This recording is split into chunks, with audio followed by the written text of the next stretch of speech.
Hey everyone, this is Keith Scott from out in Sydney, Australia. I'm one of the voices of Bullwinkle J. Moose. It's time to watch Relentless and Unstoppable. And so give it up for your main hosts, Douglas Kenny and Andy McPhee.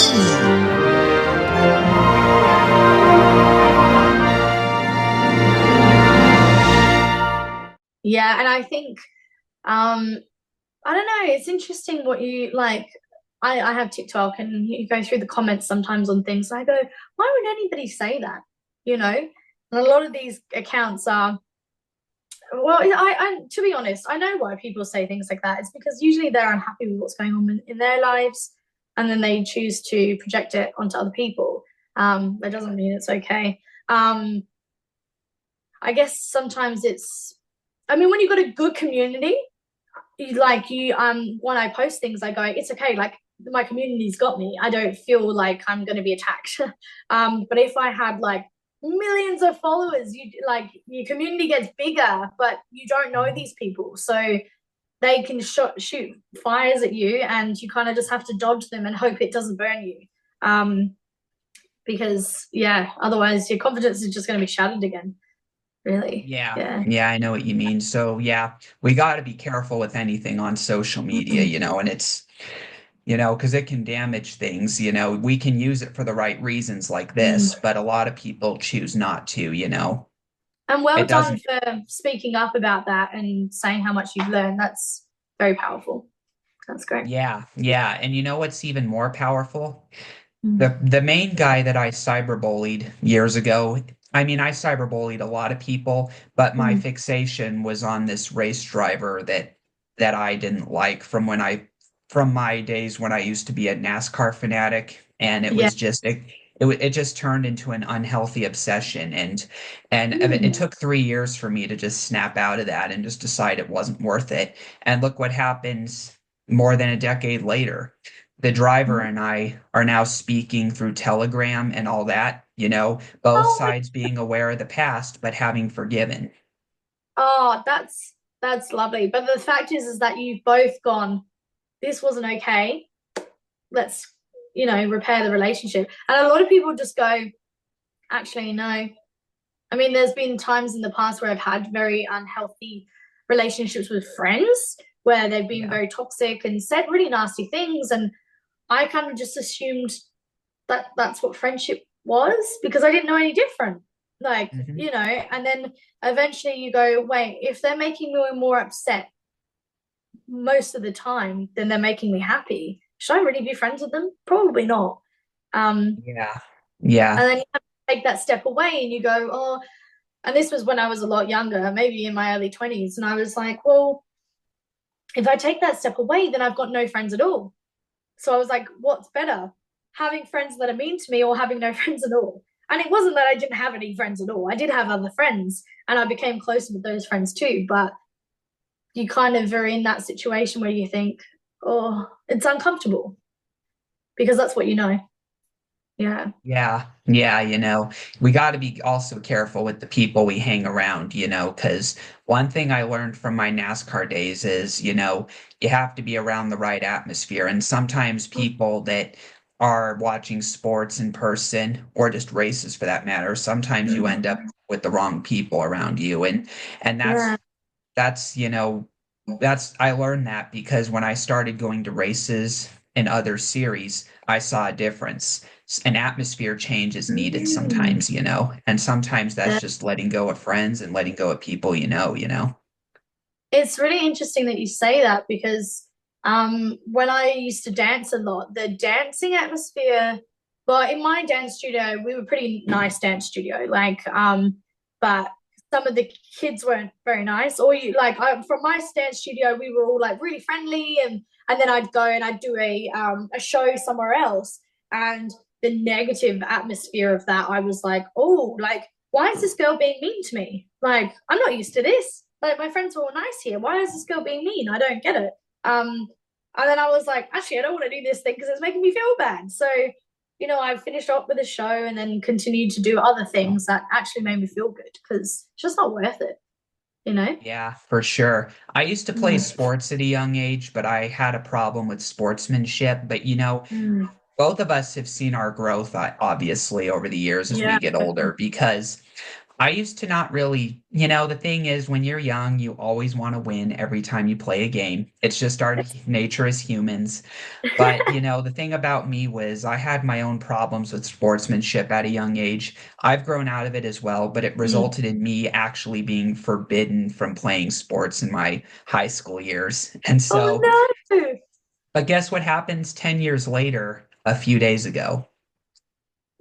Are you playing sport again? Not quite, but I played a game of Monopoly, and there's this hysteria About about Monopoly. how Monopoly ruins friendships. Do you And know guess what? what? That's so funny. When we were talking about that, I was thinking of Monopoly in my brain. I was like, I haven't played Monopoly in a while. It's probably why. So I was playing it with my housemates at my Yeah. residence that I currently live in, and this shows how much I've grown. First of all, I've gotten to a point where when I lose, I'm gracious, but being that I'm around, housemates, all of which are male at the moment, what's funny is I was able to play the game, stay composed, and be happy and enjoy it Right.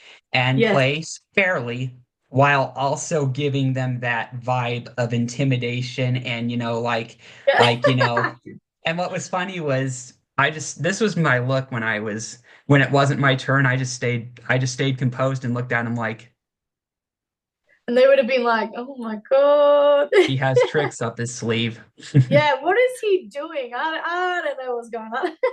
And what was interesting was I wasn't winning the game and I didn't win in the end. I was losing chances for properties, but I got Mm. more satisfaction in the fact that I just stayed composed, smiling, playing the game fairly, and rolling the dice. And everybody else was, getting snappy because of alleged cheating, the moves and all that. And then, and then when and then when I make my dice move and I still have that look of, I'm gonna make it hard on you guys, Yeah. it was my housemate was like, You're ruining our friendship now, Doug. You're ruining everybody's friendship. And I was like, What's I'm this not about doing anything. friendships? I'm just having fun, you know? It's Monopoly that ruins the friendships. It's so funny. Or Uno. Yeah. Uno is also another one that ruins friendships.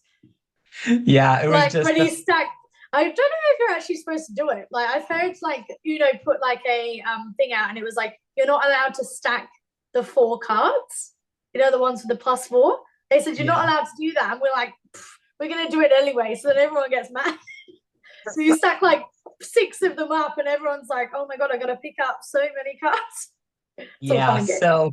so I wasn't doing anything aside from giving like a creepy smile, staying composed. So I was being fair and playing by the rules, Yeah. but also I was giving that look for the just to make it obvious to them that in this game you're my enemy, but outside of this we're friends. You know what I mean? Like Yeah, I'm for gonna make you sure. work for it. I'm gonna be hard on you, you know? Mm.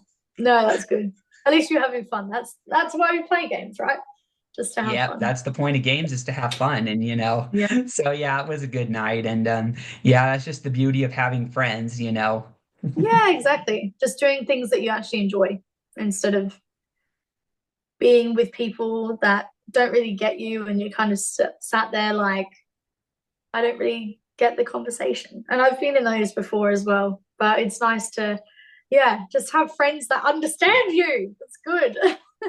Yeah, yeah. Your people, for Yeah, so sure. friendships are important and yeah, so this is my final two questions, which is what are your hopes for 2025? Okay. I would really love to get my stunt grading, which is what I've been working towards. So that's one of my big hopes. Um, I think it's more, I would also like to make more money, not just acting, but in general. So that if, Both. I mean, I'm very lucky in my teaching at the moment that I do relief teaching. So I can say no if I need to, if I have a job come up or an acting thing, I can do that. But the only thing is I don't get paid in holidays, which sucks. So I need to somehow think of a way of earning extra money during that time. But mainly in terms of acting, like I said before, like making sure I have those monologues ready to go so that I'm really set up.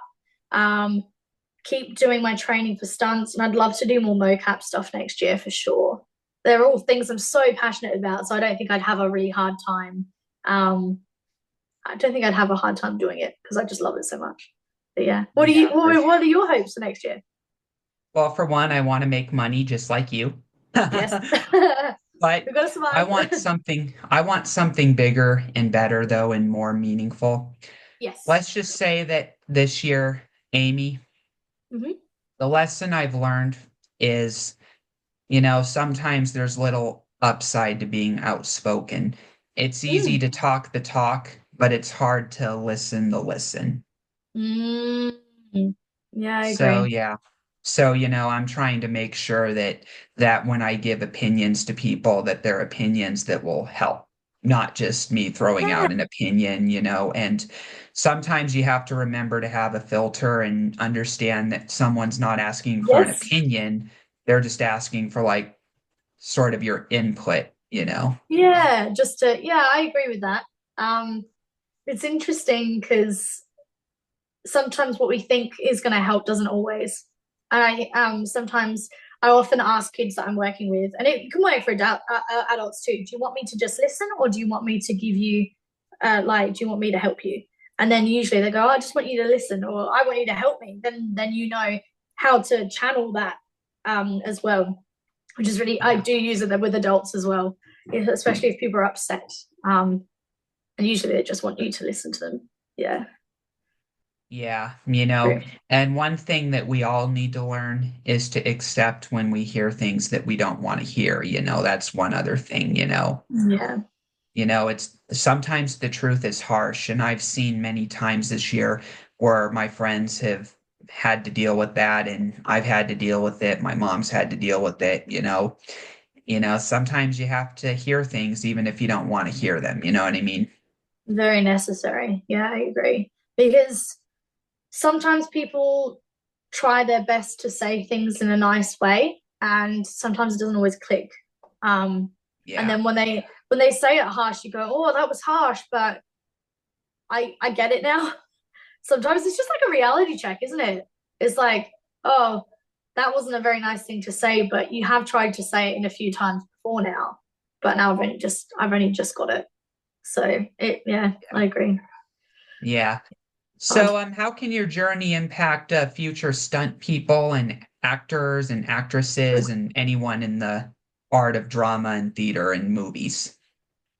I think just trying to be truthful to yourself and having experiences outside of working. And a lot of us, when we first start out, we often don't get paid for our time because we want to do it. We want to, and it is a job. We have to remember that it is a job. And even though we are working unpaid and we're finding it fun and things like that, it still can't be your only love in the world because it's not something that we can just pick up all the time. It like usually we have to wait for people to. I don't like saying we have to wait because we can make our own ways of doing it too, but we have to rely on other people to help us fit us into the puzzle. So if you enjoy traveling or eating out or I don't know, pottery or something, then at least you've got another creative outlet that you can also use as well. Because if it's just the acting or just the performing, I don't know if you're ever going to be fully satisfied, if that makes sense. Unless you're doing 100 all the time, like Hugh Jackman or something, you know, then you might Yeah, feel fulfilled. Yeah. yeah, for sure. So, where can people find you? So I've got Instagram. So I'm Amy R Donahue. So AMYRDONOHUE. So I'm on there. I also have Facebook under Amy Donahue. I have TikTok. I don't really post on TikTok. I just kind of watch everyone else's stuff on there. But if you add me, then I'll check you out. But yeah, that's pretty much it. Yeah. Sounds Thank you. good. Sounds Yeah. good. So that's all I have for now, but I thank you for coming on to R&U. Thank you so much, Doug. I had such a great time. Thank you for chatting with me. No problem. We were glad to have you as a guest, Amy, and Merry Christmas. Yes, Merry Christmas. Look forward to talking to you soon. Yep. So everybody, I'd like to thank Amy for appearing on RNU. If you want to find her, go onto her social media sites, and her cell number is right here. If you can reach me from America, maybe not. I don't know. Just kidding. All right.